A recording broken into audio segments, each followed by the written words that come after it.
RiverBender.com. Don't you feel me like Mariana? Why you wanna give me a run around? Yeah, it's your violence, keep things up. When all it does is slow me down.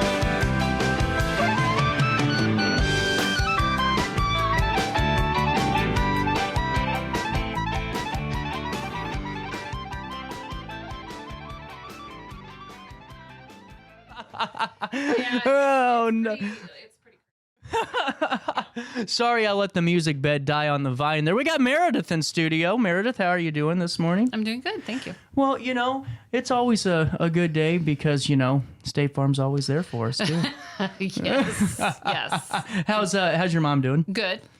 Love me some Karen. Oh, yeah. Well, I tell people all the time, it feels like I've been working for her all my life.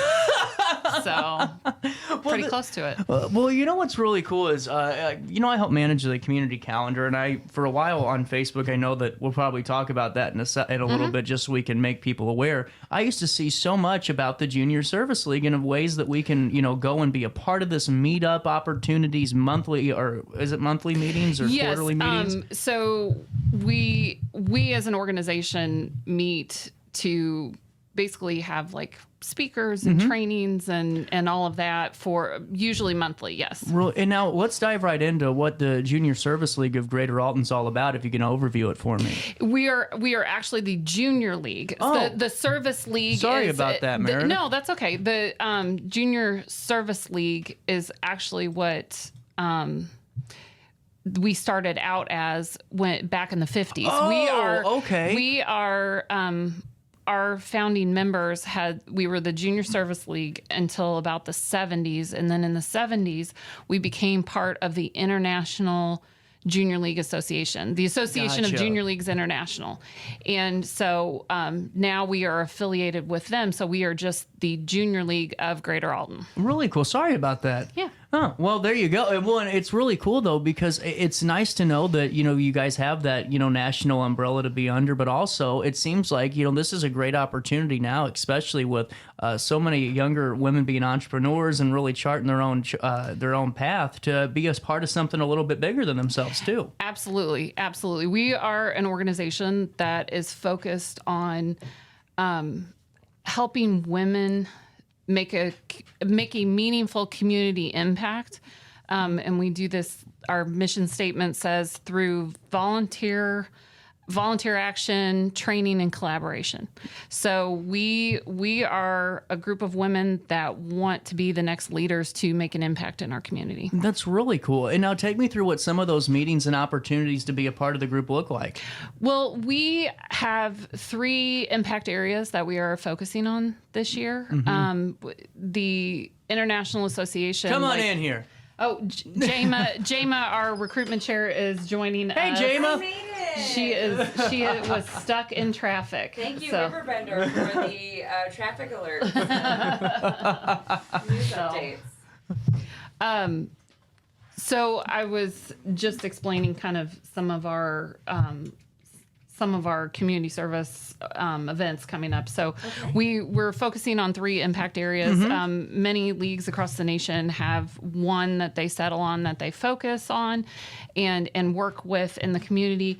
This year, we're kind of researching some of those topics. So this year, we're looking at food insecurity, which is a big one here. Oh, totally. And working with Community Hope Center. Right now, we have a food drive going on with benefiting the Community Hope Center. Over in Cottage Hills. Over in Cottage Hills, yes. And we are collecting food for them. You can drop it off either at Karen Wilson State Farm on Tully Lane in Godfrey, or any of our Junior League events, or if you know someone who is in Junior League, you can pass that on to them as well. When does it end? It ends on the Second Thursday of November. So we got time. Yes. You've got Tons of plenty of time to get to Karen Wilson's office and drop off. What can we bring? They are wanting us to concentrate a lot on things that they need are a little more like ready to go, like pasta, sauces, canned chicken, canned tuna, cereal. things that don't require other ingredients in order to make. Yes. So they will accept other food donations, absolutely. But those are things that they use a lot of, and that they need. Well, and you know, the food insecurity thing is such an interesting topic too in itself, because you know, I think the whole headline food insecurity, people maybe think of just folks that are maybe down and out and have just no income or no money, or they lost their job. But, you know, having the show and talking to folks that do this type of work too, it's, you know, food insecurity affects middle income families. You know, that maybe the individual got hurt on the job and they aren't getting paid for 2 weeks, and how are they going to get groceries? You know, absolutely, it's deep. It really is. It's a deeper issue for sure. Well, and thinking about more than just supplying food to people. Hygiene, It's going backwards and figuring out, why is this an issue? Is it because of lack of grocery stores? Yeah. Is it that people don't know they can go to the farmer's market here in Alton and use their WIC cards? Right. Those are accepted at For many healthy farmer's items. market booths. Exactly. And some of it is education. Some of it is outreach. Yeah. It's a big issue. Yeah. So it's not just us going and doing a food drive. Yeah. It's us learning about the issues in our community and how we can make the best impact. And so not only just in food insecurity, but also one of our other topics is the foster care system. Big one. And that's a big one to tackle, because there's a lot of bureaucracy. There's a lot. It's just a lot. Yes. And so But it was a project we worked on this year, the last 2 years, actually. yes, with Caritas Family Solutions. They're wonderful. Yes, Yeah, we've amazing. partnered with them. We've done a Christmas Secret Santa with them. We've also done something called Fostering Wishes, where we would provide kind of an extra opportunity for kids in the foster care system. And we mostly concentrated on teens. Because, you know, it's really cute to get toys and fun stuff for little kids, but teens usually get kind of missed. And Right. They get their essentials, right? They get food, shelter, Yeah. clothing, but they Right. don't always get more. You know, we wanted them to know Well- that even though we don't know them, there are people out there who care about them. Exactly. And What their instills happiness. hope, you know, Right. and expect. I mean, that's what a lot of people need too. Is like, the American dream. 90% of it was hope. You know, that you can do this thing. You know, you know what I'm saying? Yeah. Like, I'm sorry. Right. It just, to me, you know, when you're a teenager in a foster system, or hell, even with all the other things that go on during Christmas, they're just part of maybe a program. And great, I got a stick of deodorant and I got my school supplies, but. You know, Yeah. here's my buddies around, or some of my friends that are in top of the line, you know, toys and games, and it's Well, pretty demoralizing. One of the great things that we were able to do through our Fostering Wishes program was that we were actually able to get 2 sisters who were actually placed in different homes. Oh, wow. We were able to get them together to have an experience together, get their nails and their hair done. Yeah, That's something which is simple, which is a but- big deal to teenage Right, but girls. big deal. Exactly. So, so that was a really special thing to be able to create that kind of special occasion for them. Well, and you know, with other groups and just different meetings, you know, I think that there's so much more that goes into actually listening to somebody that comes in and presents, or maybe going to another organization that does the service day to day. Because when you see it like in a post on social media, it's just not impactful. You just go, well, not in my neighborhood, but you know, when I had Or what can I do? Yeah, Like, it's exactly. bigger than me, What and the hell, you right. know? But, Yeah. and you know, when I had the delivery company, you know, 7 years ago, there was people that didn't have front doors I was bringing food to, and that's not a joke. It's Right. a truth statement. You know, Yeah. especially over down towards East Alton in the Alton area, there was folks that literally had no front door and just really bad conditions. And it's not in my neighborhood; it is theirs. Right. Yeah, It's in all of our absolutely. neighborhoods. Exactly. Absolutely.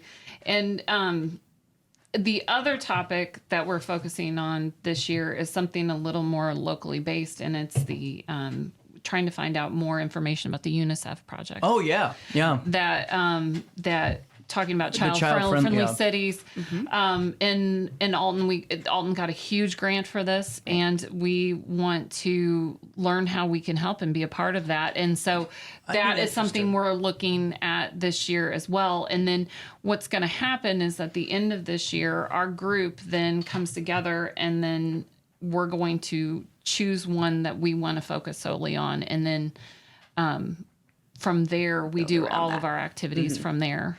Well, and I feel like you've picked really good topics and categories, because really, no matter which one you pick, all of the other topics really fall in line and meld into it. So it's Exactly. really not like you're excluding any of the other two. Absolutely, You know. absolutely, and that's one of the great things about our organization is that because we are looking at community impact, Yeah. that how we can make an impact, that topic can change. Yeah. That topic can change from year to year because of how things shift in your community. Well, and The on need changes. Yeah. So Yeah. we change with it. Well, Yeah. and the thing is, I mean, hell, Alton 40 years ago was factory, and I'm sure the needs of our, climate completely changed on an axis Absolutely. compared to Very where we different. are now. Yep. Well, and honestly, with the group, how important is it for both of you and just the group as a whole to really foster that sense of community? Because it seems like, and I'm not picking on anybody, but we always try, it's a pass the buck society for shares. Well, I'll share it so my friends see it, and it's like, well, no, go be a part of it. See if you want. Now, if you have time to do it and want that, because we all get people Yeah. have lives and other projects, but instead of sharing, get involved. And for you guys, what's it mean to really be a part of something that you can say, this is going to be your thing? Well, with women in general, there is a lot of guilt associated with us doing things For ourselves. just for us. Yeah.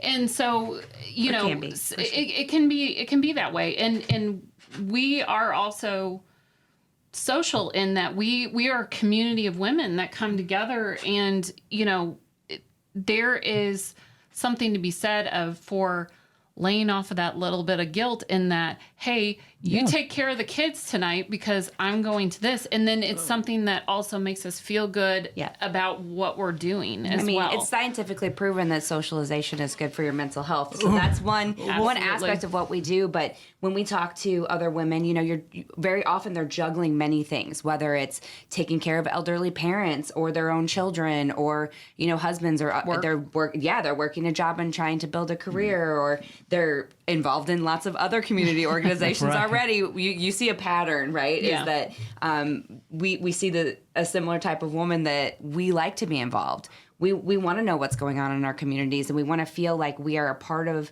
the some of the solutions to help make a positive impact. What- And so you can come to like on Saturday, for instance, we did double duty. We did litter cleanup. For the citywide Pride litter cleanup, and we were also at the Pride Festival in downtown Alton all day, and it was hot. It was very hot. Well, you and we need were a- covered in glitter, but we loved it, and we met so many amazing people.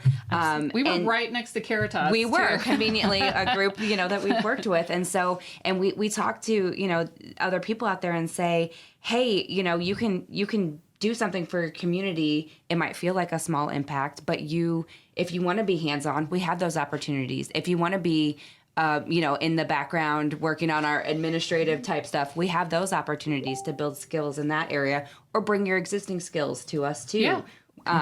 But if you also are someone who has the means to give financially, we have those opportunities too. So we have every angle, or all three, if that's something The group's important because honestly, I mean, it's one of those things where whenever you're around people you feel comfortable with, you're able to get a lot more done, because just like groups, and people you can count on. well, that too. That's a big part of It's a huge one. And to me, I equate this for like a business community, just like, we all have that group of people we feel comfortable around with, where you're right. Hey, I'm going to go take the kiddos tonight because I'm going to go and relax or go have fun. But this is not just doing that. You're also providing a service, and you're getting together with like-minded people that truly care. Right. And this is why I think, Passionate yeah, people, very for passionate. Absolutely. And that's why I think that's so big. And that's why groups, specifically designed for certain demographics like women, men, those are very important, because you guys and girls are around each other and getting so much more done and feeling comfortable doing it and happy doing it. And that's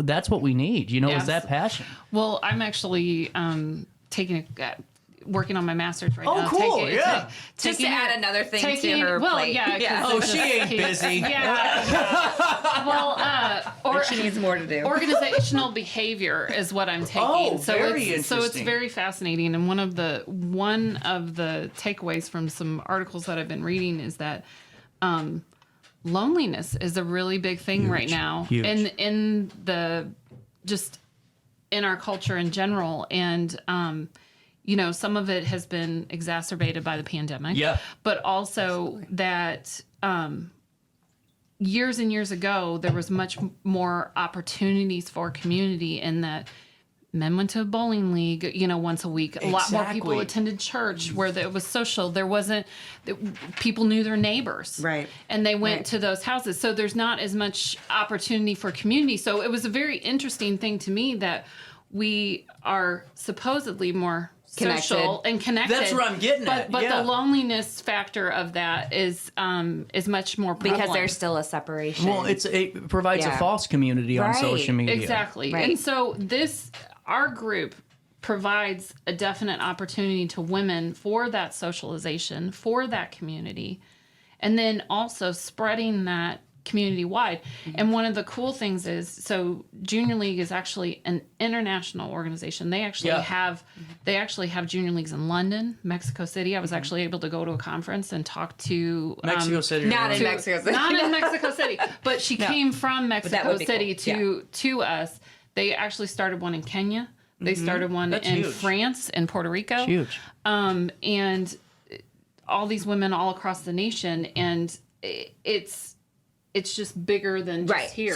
So you're acting locally, but you're affecting. That's globally. why I love the group, because it's one of those where it's very hard for any group to have a local touch that's international. I don't care what your mission is. Whenever you're an umbrella that's trying to manage, 100, 200 different sub, groups that we do have that many chapters. Yeah. It's so important though that everyone in those groups keeps the mission, and it really does seem like, and I'm not patronizing you because you guys could both take me in a fight and you're in front of me, but I just, it's one of those things where I pay attention. Yeah. And the service or the Junior League is one of those to where it keeps gaining traction online, and it keeps getting those. Funny you should mention that. That's why I'm kind of leading into that here now. Our Facebook page, lovely Meta, has, for whatever reason, their Meta's AI shut down flagged us and shut down our Facebook page, and we have been in a battle for 2-3 months. 3 months. It's been a while, almost. We talked on the phone about that. It is a nightmare, and haven't had any success. No, and so we do have a website. We have absolutely juniorleaguealton.org. And you can get all of our information from there. Do you have a group? Did I see a group on your Facebook? Yes, but it's internal. That's a members group. It's a members group. It's internal. Okay, I gotcha. It's more like when you become a member of the group, it's like where we kind of share some of the information. We are working on possibly launching a new Facebook page, but we've been told we get our other one back. You don't want to do it. Yeah, we've been told that we'll probably end up getting shut down again. Mm-hmm. So, and it's strictly just because every post we make mentions Junior League, right? And so then it's flagging it as the international. Yes. Well, that we're impersonating. You don't want to start a new one because when you do, you know what's going to happen? Your old one's going to come back on, and then it's going to say that you're duplicating that. Yeah, I'm telling you, it's a nightmare cycle. Yeah, we're just going to go round and round. But just to mention real quick. But we do have an event out there. Yes, we have our retro recruitment event. So anyone that is interested in getting more information about the Junior League. Who does your flyers?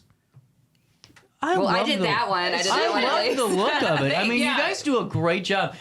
Hold on. But we do have a communications committee. We do have a communications committee that actually just handles like our flyers and things like that. Mostly promotions and our website, all of that. Yeah, so if anyone's passionate about those areas, we would love to put you on that committee. Yeah, there you go. So this is great. Here's where I come in. Ready for this? Yes. You can go to the Sportsman's Club Trap House at 3109 Godfrey Road, October the 10th. The Trap House, that's pretty cool. October the 10th, 2024, 6 to 8 p.m. This is the retro recruiting event. Now, this is not just, this is why I think it's cool. It's not just, the league just started. There's a lot of history here, and there's a lot of things that you can learn about, like, what the organization's done here just locally in the community, too. Right. Absolutely. So for the 2 hours, kind of, is it like a mix and mingle? Is it one of those type of styles? A little bit, and then we have kind of tables set up for the different decade. And then cool. Right. Then you can kind of find out, like, okay, in the 50s we did this,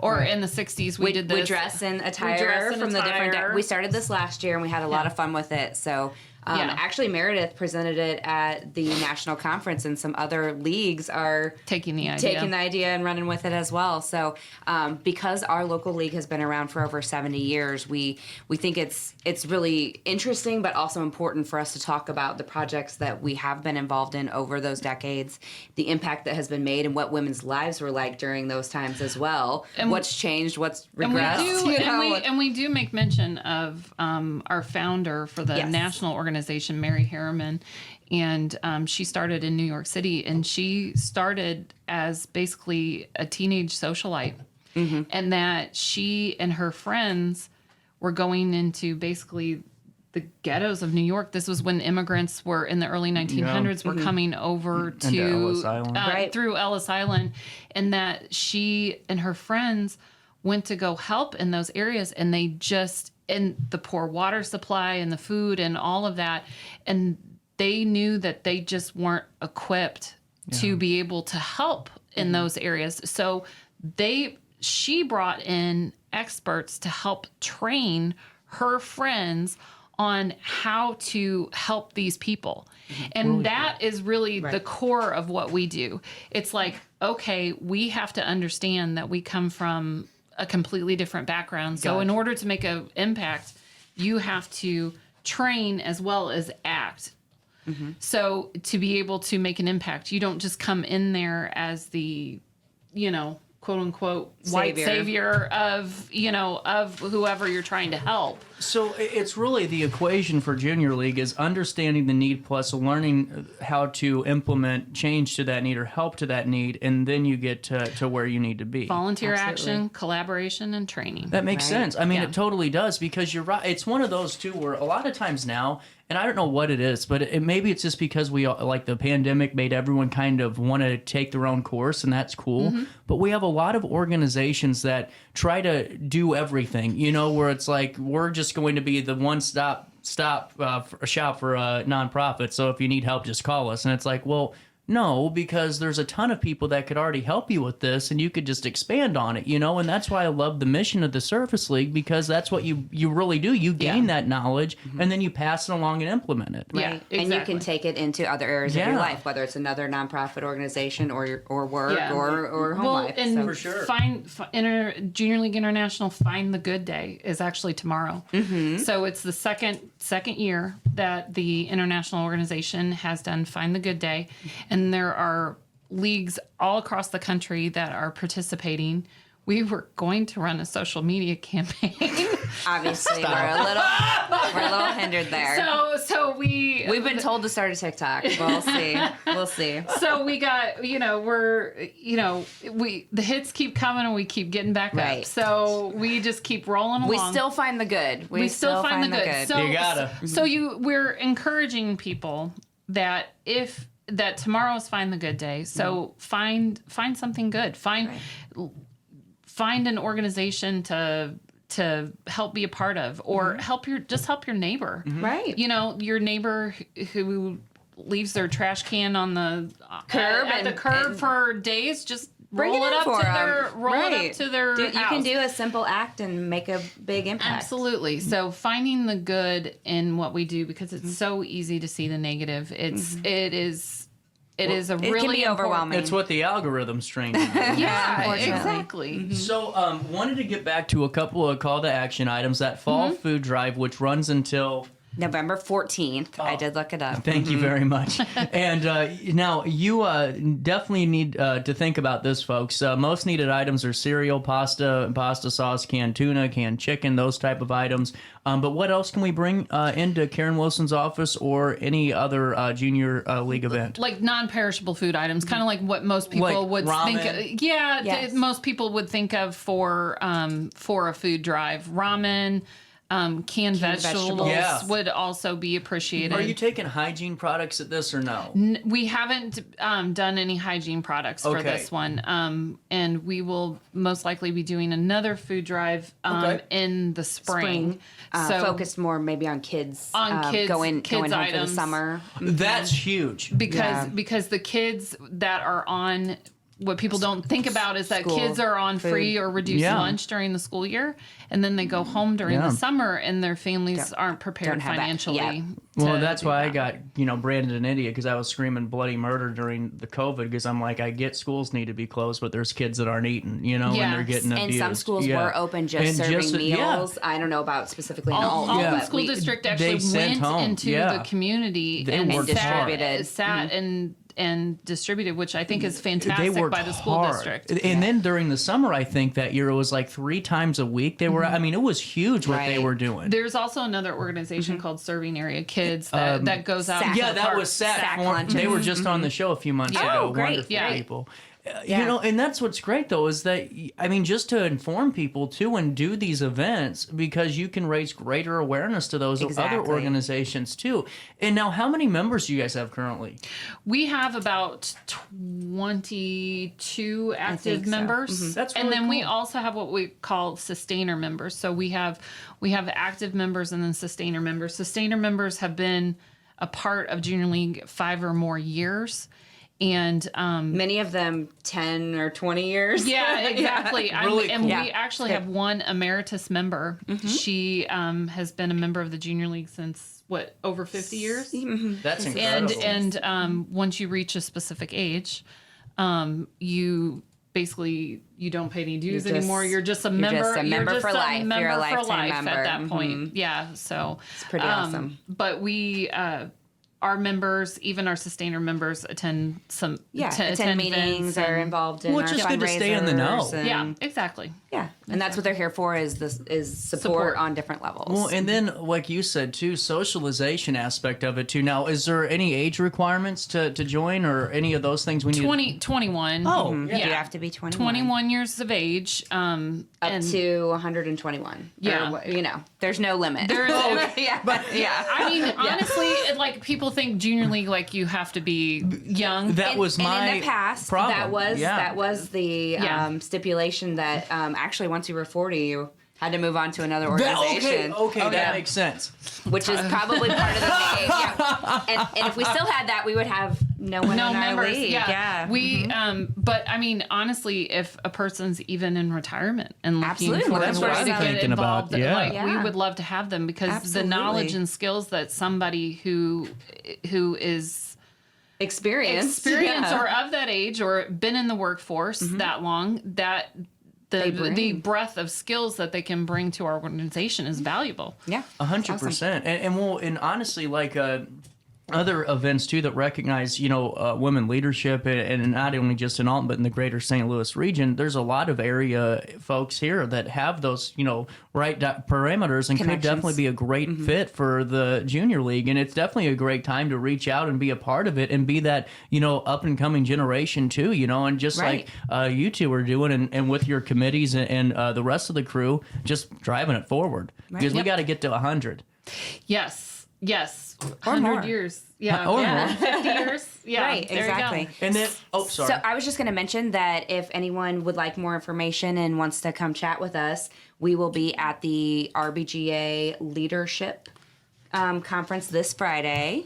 Yes. We will be at the Alton Farmers Market on That's October cool. 5th. Yeah. And then, of course, we have our retro recruitment event that we mentioned, which That's will what I be a wanted to lot of fun. Wrap up Yeah. with Yeah. here. Let's get back and wrap up with that. The retro recruiting event is what day again? 10:10. Oh, party 10. day. It's a Thursday evening. And of course, along with the decades, we have food and drinks that go and correspond. No we way. Of course. It's So a what lot are of we fun. doing for the 70s? What do you bring out for that I can't decade? remember what we did last year. Oh, that's awesome. Yeah, we did do fondue. We And did it fondue. smelled so good. It was just Yeah. chocolate. We did chocolate Yeah. fondue. It was Yeah. amazing. Maybe this So. year we'll do cheese.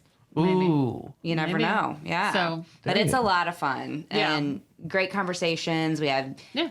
good music lot from of each fun. decade and Yeah. just met some amazing women. And we got a bunch of new members last year, which is Really cool. is awesome because it helps, like you said, create that legacy for the future of leadership and for our league to continue. All I know is that I'm glad that you made it across the pond Yes, over I there did. and got made it it in here today. today. Yes. Meredith, Jama, thank you so much for your time. And for more information, what's the best way? Just the website right now? Yes, juniorleaguealton.org. There you go. Or you can find me too. I'm the one that created the event on Facebook. Oh, so cool. if you DM or make a comment on that page, I'd be happy to chat with anybody. Like Meredith mentioned, we do have the website, and then hopefully soon we'll have our Facebook and our Instagram back. But yeah, Stay tuned. yes, Yes, exactly. Well, thank you both for stopping by, and I hope that both the events go well, and be a part of the food drive where you can drop off items to Karen Wilson's office, or Junior League events like the Retro Recruiting event coming down the pipeline. We'll link everything with a write-up on Riverbender at 10:08, a quick break, and we learn about what happened 100 years ago in Alton right after this, and the heart of the 618.